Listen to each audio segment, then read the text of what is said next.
आंब्याचा सीझन आहे म्हटल्यावर आमरस तर झालाच पाहिजे ना. तर चला मग बघूयात पारंपरिक पद्धतीने आमरस कसा केला जातो ते.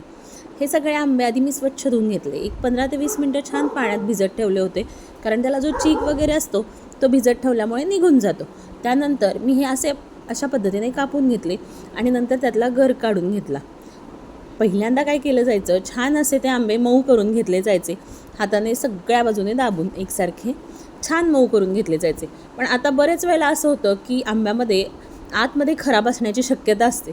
ते जर आपण पिळून घेतले तर आतला जो कुठे काही खराब असलं तर ते सगळ्या आंब्यांना पसरू शकतं. म्हणून अशा पद्धतीने चिरून घेतले, म्हणजे आपल्याला दोन्ही बाजूला बघता येतं की कुठे काही घाण नाही ना. नंतर त्याचा गर काढून घेतला आणि थोडासा स्मॅशरने किंवा चमच्यानेच असं स्मॅश करून घेतला. नंतर त्यात फ्रेश मिरे पूड, वेलची पूड, सुंठ, थोडासा गूळ आणि चवीपुरतं मीठ घालून मस्त असा गाठीचा आमरस तयार केला. तुम्ही सुद्धा करून पहा आणि चॅनलला लाईक, शेअर, सबस्क्राईब करा.